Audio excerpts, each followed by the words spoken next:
Hello to Goring Free Church. This is Paul Chatfield based in Turin, and I'm out here working as pastor in an international church. I've been here for a year now, and it's been quite a dramatic, first year in your pastoral ministry when you have to deal with coronavirus and stuff. Although there's been other dramatic battles as well. One of my greatest encouragements perhaps this year on a leadership level would be the place was due to go under financially and they didn't really realise it. And so just educating them in that, and offerings went up a third in the first quarter, which is brilliant. And then coronavirus has hit, so but that already has just given us a little bit of breathing space. We only had enough for 2 months rent to be paid in the bank before, whereas now we've got enough for kind of 4 or 5. And so that's been encouraging on a kind of pastoral note. It's just lovely. Like one couple were certain to break up. Husband refused to even talk to me. But I just gave a couple of suggestions to the wife, and she said it really transformed things. That's lovely to see. Like, that's your dream, isn't it? That Christian marriages would be more and more solid and more supported, and they would get through difficulties. That's been wonderful. In terms of how we're managing coronavirus, I guess that's probably another category to dive into. It's been really useful having studied psychology last year. Also just being aware of how do you help people deal with crises. What is the psychology of a crisis? And so just sharing things like that with people, it's very similar to culture shock.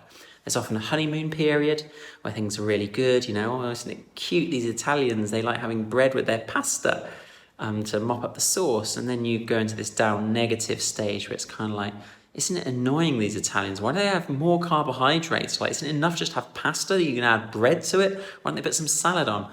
And then you get to the adjustments and the kind of the acceptance, the new normal, where you recognise, okay, well, actually Italians, they do have salads generally in the next course, and they will have something different, but they just like to soak up their sauce often with a bit of bread.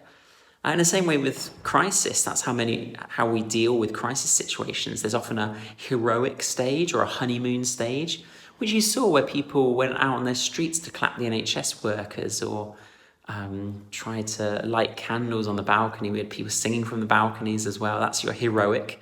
Then there's the kind of the real down, depressed state where it's awful and you hate it, and you get angry as well. You get angry with people who aren't sticking to the rules. You get frustrated. But then there's the adaptation to the new normal and the recovery. And in the recovery, it's not always that you're going to go back to how things were before, but some things that you've learnt in lockdown or in the down stage, you realise can actually be useful to keep.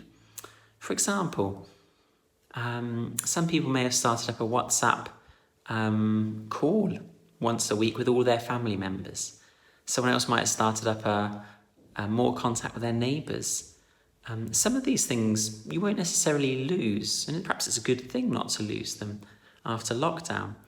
One example of how we've tried to do this positively in church is the regulations came out saying we can meet again as a church at the end of May, I think it was now. And so we did, but they said you've got to leave as soon as the service finished. Well, that's a bit of a shame, because one of the things people are desperate for is community. And so we thought, how can we facilitate that whilst respecting the rules? So we finished the sermon, and then we had discussion time. So we had a discussion question that should last, 10 to 15 minutes. And we just had one question. And actually, initially, it was as much as anything an excuse to get people to talk with each other, not expecting it to last 10, 15 minutes. Actually, it's ended up people have really enjoyed it and got into it. And they're finding it's helping them talk to each other about spiritual things. So that's an example of how kind of we're taking almost a step forward by chance. It wasn't my wise planning or anything. So that's lovely. I've got a friend who's done a survey of they have a helpline for people struggling with coronavirus, Christian organisation. And they've surveyed looked at what are the top issues people are calling in about after the coronavirus. And in Italy, number 1 is loneliness. And obviously as a church, we want to meet that with community. Number 2 is depression. Number 3 is fear. And then I think there were fears of future and fears of economic impact. It's just interesting, I'm preparing a sermon on fear, having seen these data from Philippians 4, because also it touches a bit on helping people who are feeling sad as well, and how to work with kind of CBT type approaches from Philippians 4, 6-9. It's lovely. So yeah, that's a bit of a taste of how I'm reflecting on things, dealing with things.